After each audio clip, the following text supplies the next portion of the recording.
Every single day when we come here, there's always some matter about land litigation or the other, which is somebody has generally bought a parcel of land, somebody else wants to take the land away from him or her. And it's something that I really can't understand why we keep doing this to ourselves. I mean, we've got to find a way to nip this in the bud somewhat, because for me, it borders on injustice. Kwesi, and I'm sure you are one person I know. You can't stand injustice. If there's one thing you've stood for in terms of your principles, it's got to be fairness and justice. Now, if you look at the front page of today's Herald newspaper, there's a story about Dr. Kwesi Pratt, who's been accused of abuse of power in a land dispute. We're told Jubilee House is aware, and Jubilee House is yet to move on the matter, etc. And we're not, based on this story, going to say somebody's right or wrong, but it's for me the broader conversation about land litigation and land dispute, for which reason a lot of young men can't even put up a decent house. It's something that it's of grave concern to me. But I'll just briefly look at this, and then we can open up the conversation and look at the bigger picture. We're told a Ghanaian real estate developer called a Ghanaian developer has accused Assistant Superintendent of Police Wan Malaika Jibril Al Hassan and businessman Kofi Aban of Rigworld Group of spearheading the unlawful demolition of property worth over 1 million cedis in Pram Pram in defiance of an active High Court ruling. The incident occurred on Tuesday, April 8, when a contingent of armed police officers accompanied by more than 100 suspected land guards descended on the 22.36-acre site. The police protected group demolished the perimeter walls, foundations, and also site offices using heavy machinery, including a grader.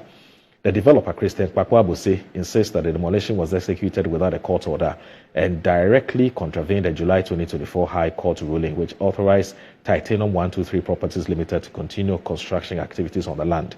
Now, during the operation, Edwetete, identified as an associate of Mr. Amwa Aban, allegedly contacted one of the affected landowners and remarked, "New king, new law." The statement is widely interpreted as a reference to a recent change in police leadership, suggesting the group felt emboldened to flout the law. At the Pram Pram police station, Mr. Amwa Aban is said to have stated that retired Commissioner of Police Nathan Kofi Boache and other influential figures were fully briefed on the operation. The developer, who has over decades experience in the real estate industry, described the demolition as part of a broader campaign of intimidation following failed attempts to forcibly take over the land he generally bought sometime in 2017.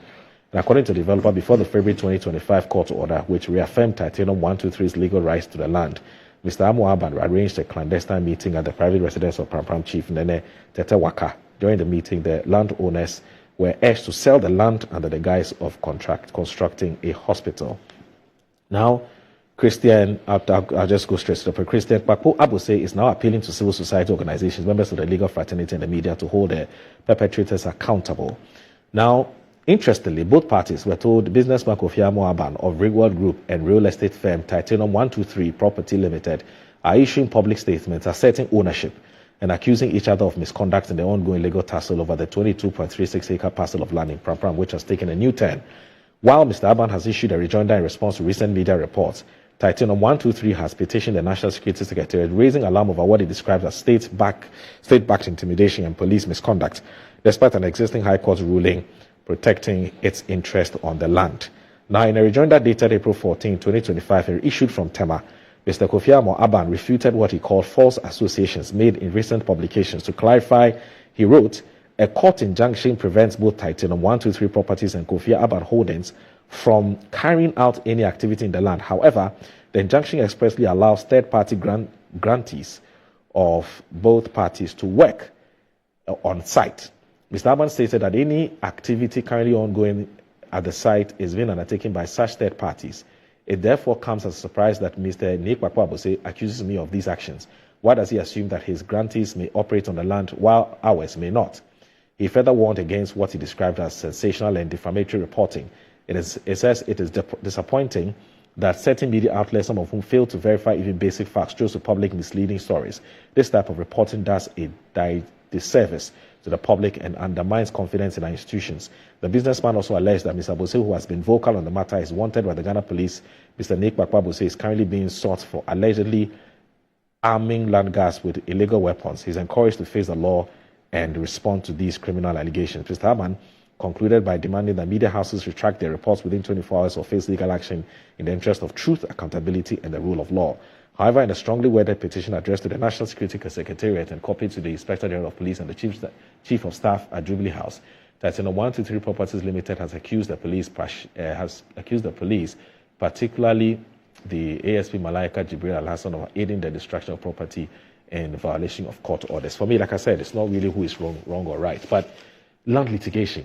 Every single day, Uncle C, when you come here, there's one story or the other about land litigation. Why can't we just nip this in the bud? Where's the difficulty? Uncle C, what do you think? Well, I think it's the elite in our society, and they're greed, if you ask me, which is finding expression in this overly undue attention to these litigations. Yeah. You know, I mean, I know of one story which was totally shocking. You see, the people of North Jowulu acquired a piece of land to build a community facility. And you can imagine the people who live in that North Jowulu enclave, very prominent citizens and so on. And then one morning, they see trucks just moving to their land. The whole community just like land. that. Yeah, trucks moving to the land. Foundation is dug and so on. They are assisted by police guards and so on. They start construction. How? Just like that. There's another case somewhere in Kupoidra where a woman had a plot of land, and she got a telephone call one morning that there were people there who were building. They had come from Accra in trucks, aided by armed men and so on, and they were actually built. They had no receipt. They had nothing from the Lands Commission, nothing. They didn't have an indenture, nothing. They just saw a vacant land and they went there to build. Now, this level of lawlessness is spreading. My shock is that almost all the time there's a connection to the Flagstaff House, the seat of the president. Over a long period of time. Anytime you hear of demolitions of people's houses, anytime you hear of the forceful acquisition of land, by gangsters and so on, and you follow the story, invariably it leads you to the Flagstaff House.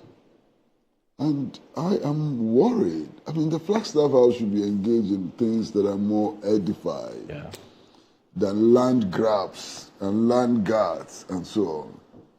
And I'm hoping that this time around, somebody in the Flagstaff House, some responsible person in the Flagstaff House, is going to ensure that this madness comes to an end.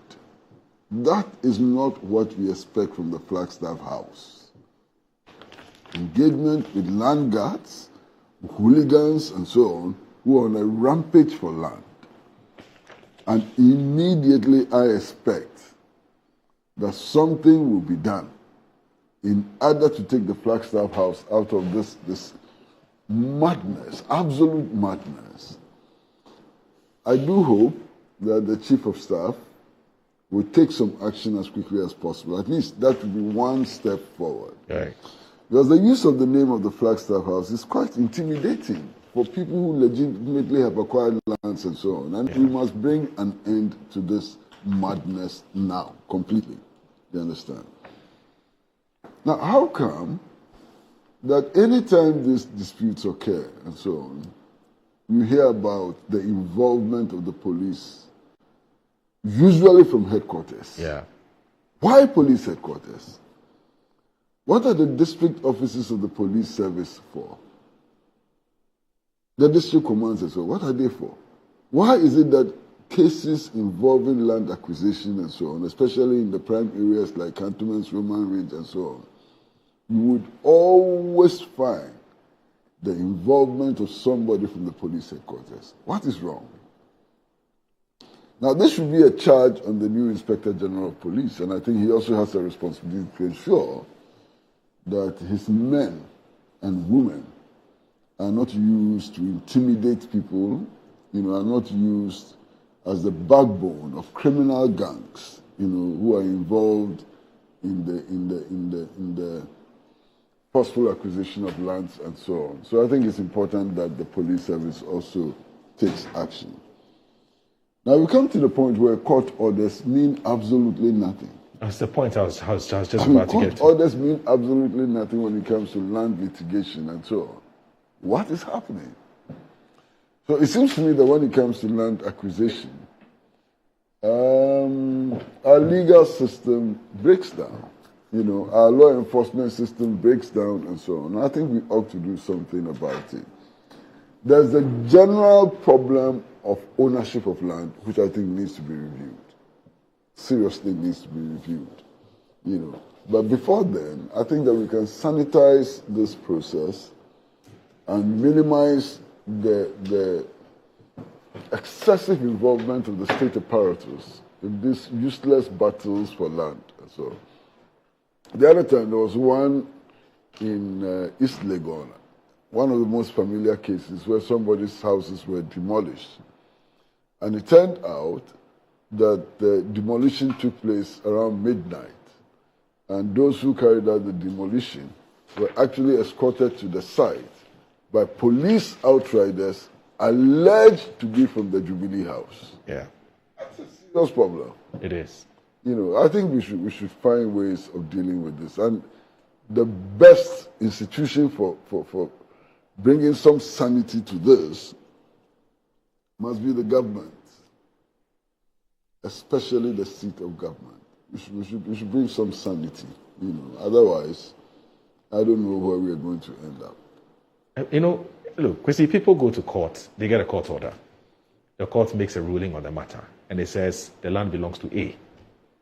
Now, B says, even though the court has made a ruling that says the land belongs to you, I will not respect it. And nothing gets done. What kind of impunity and lawlessness is this? And it's frightening, to be honest. Look, part of the reasons why a lot of people have either lost their property or are unable to even put up a property is because of, incidents like this. And it's made land acquisition in this country extremely expensive. A lot of these real estate owners, when they put up these houses and they are selling them, they'll tell you that, look, the struggle we've had to go through in securing these lands, even before we put up these houses, in itself contributes to how much they price the properties. So things cannot continue like this. It's got to stop at some point. It's not an animal farm. It's not a jungle situation. Whoever the land belongs to must be given the land for the person to do whatever. If the person is not telling the truth, it will show in the document. If the person is telling the truth, the document should show. How come we have one court ruling and yet everybody interprets it differently? Which has been, a prominent feature of all the land disputes that we have in this country. One court ruling, everybody says understand it differently. The police will tell you they understand it differently. The military will tell you they understand it differently. And different parties or stakeholders involved in the whole dispute. It's frightening.